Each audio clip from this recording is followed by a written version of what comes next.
नमस्कार, मी योगिता किचनमध्ये तुमचं खूप खूप स्वागत आहे। आज आपण पितृपक्षातली खीर तयार करणार आहोत। तर मी इथे त्यासाठी अर्धा कप तांदूळ घेतलेला आहे। इथे मी तुकडाच तांदूळ वापरलेला आहे।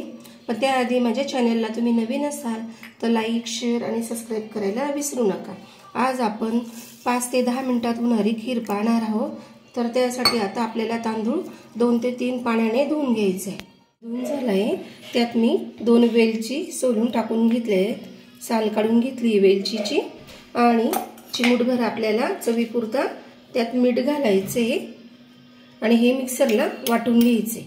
हे आपण पाणी न टाकता वाटून घेतलेले। आता थोडं पाणी टाकून पुन्हा एकदा फिरवून घ्यायचे मिक्सरच्या भांड्यात। असं दाणेदार वाटण तयार करून घेतले आपण, बघू शकता। आणि याची खीर खूप छान लागते, तुम्ही नक्की ट्राय करा। मी गॅसवर आधीच पातेलं ठेवलं गरम करायला। त्यात मी आता पाऊण ग्लास पाणी टाकून घेणार आहे आणि पाण्याला छान उकळी येऊ द्यायची आहे। छान उकळी आली आहे, गॅस आता पूर्णपणे कमी करायचा आहे आणि जे तांदूळ वाटून घेतले ते छान असे एकजीव करून आणि यात टाकून घ्यायचे आपल्याला। आणि चमचा लगेच आपल्याला मंद आचेवर असं एकसारखं फिरवत राहायचं आहे जोपर्यंत तांदूळ फुलून येत नाही तोपर्यंत। तांदळाची खीर छान फुलून आली आहे आणि घट्ट सुद्धा झाली, पण त्या जे पांढरे दाणे दिसतात तांदळाचे ते काचेसारखे झाले पाहिजे तोपर्यंत आपल्याला खीरीला शिजवावं लागतं। तुम्ही हे तांदूळ रात्री भिजवू शकतात किंवा अर्धा 1 तास सुद्धा भिजवून त्याची खीर वाटून करू शकतात, पण मी तुम्हाला डायरेक्ट दाखवलेली आहे।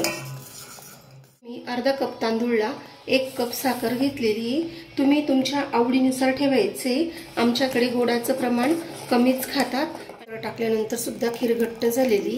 यात आता आपल्याला दूध टाकून घ्यायचे, घट्ट पातळ ते तुमच्या आवडीनुसार करायचे। तर मी इथे थोडं थोडं दूध टाकून घेणार आहे। तर आता इथे एवढं दूध टाकून घेतले आणि खीर बघू शकता अगदी परफेक्ट अशी घट्ट किंवा पातळ होणार नाही खीर। आणि हिला आपल्याला छान मंद आचेवर 5 मिनिटांसाठी उकळू द्यायची आहे। त्यात मी इथे सुका मेवा टाकून घेते। खीर तयार झाली आहे, बघू शकता। घट्टही नाही आणि पातळही नाही आणि त्यात तुम्ही तांदळाचे दाणे बघू शकतात। साबुदाणा जसा चमकतो तसे दाणे चमकून राहिले, म्हणजे पूर्णपणे खीर शिजलेली आहे। घट्ट किंवा पातळ सुद्धा नाही आपली खीर, बघू शकता तुम्ही। आणि खूप छान लागते ही खीर। छान अशी खीर तयार झाली, तांदळाची 10 मिनिटात तयार झालेली आहे। आणि खीर कशी वाटली तुम्हाला ते मला कमेंट्स करून नक्की सांगा। आणि आता आपल्याला कढी करायला घ्यायची आहे। मी एका व्हिडिओमध्ये 2-2 पदार्थ तुम्हाला दाखवणार आहे। कढी करण्यासाठी मी इथे 1.5 वाटी दही घेतलेले आहे। 1.5 वाटी दह्यासाठी आपल्याला इथे जवळजवळ मी 3 ते 3.5 चमचे बेसन पीठ टाकून घेणार आहे। पितृपक्षामध्ये कढीला फार महत्त्व आहे, त्यामुळे कढी ही लागतेच। तर आपण कशा पद्धतीने कढी करतोय तर बघा। आता मी काय करणार आहे, याने मॅश करून घेणार आहे पूर्ण दही। आपण मॅशने आपण दही घुसळून घेतलेले आहे। माझ्याने चुकीचं बोलल्या गेलं, पण बघा याच्याने छान असं घुसळल्या गेलं आहे दही आणि बेसन पीठ आपण एकत्र करून घेतलं होतं। आता यावर आपल्याला अंदाजे घट्ट पातळ बघून पाणी टाकून घ्यायचे। थोडी चिमूटभर हळद टाकून घ्यायचे आपल्याला आणि एकजीव करून घ्यायचे। आपण इथे हिंग घेतलाय, मेथी दाणे घेतलेत, जिरं घेतले, राई, कढीपत्ता, कोथिंबीर, हिरव्या मिरच्या आणि आल्याचा तुकडा। आपण कांदा लसूण विरहित कढी तयार करणार आहोत। थोडी कोथिंबीर मिक्सरमध्ये टाकायची वाटायला, त्यानंतर कढीपत्ता आणि मिरची, आलं आणि हे छान मिक्सरमधनं आपल्याला वाटून घ्यायचे।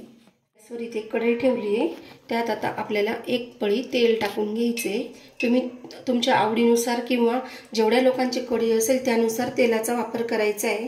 यात राई टाकून घ्यायची आणि छान तडतडली की मग जिरं टाकायला घ्यायचे। यात मी आता जिरं टाकून घेणार आहे।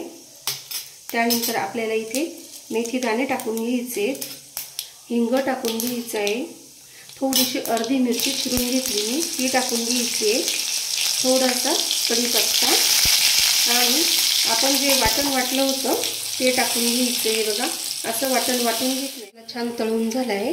आधी आपण हे मिक्सरमधलं वाटणाचं पाणी टाकून घेणार आहोत. अंदाजाने व्यवस्थित टाकायचं आहे पाणी आणि गॅस फुल करायचा आहे. उकळलेलं दही यात टाकून घ्यायचं आहे आपल्याला. यात आपल्याला आता मीठ टाकून घ्यायचे.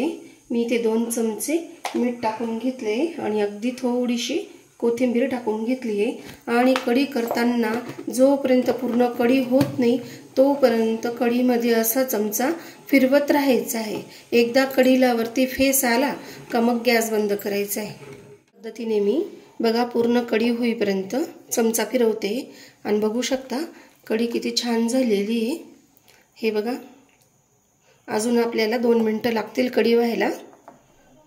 छान उकळी आलेली आहे आणि आजूबाजू बघा तुम्ही छान अशी मलई आलेली आहे, फेस आलेला आहे. हे बघा कढी छान उकळली. आता गॅस बंद करायचा आहे आपल्याला. मला डिशमध्ये कढी टाकून दाखवते. बघा कशी झालेली आहे कढी. खूप घट्टही नाही आणि खूप पातळही नाही झाली आहे. बघू शकता तुम्ही. हे पहा खूप छान अशी कढी तयार झालेली आहे. आणि जर कढी पातळ झाली तर तुम्ही थंड पाण्यामध्ये थोडं बेसन पीठ मिक्स करू शकता आणि ती पुन्हा गॅसवर ठेवून जवळजवळ 1 मिनिट अशी फिरवून घ्यायची आहे. आजची खीर आणि कढीची रेसिपी कशी वाटली ते मला कमेंट्स करून नक्की सांगा. आणि आजचा व्हिडिओ बघितल्याबद्दल तुम्हा सगळ्यांना थँक्यू.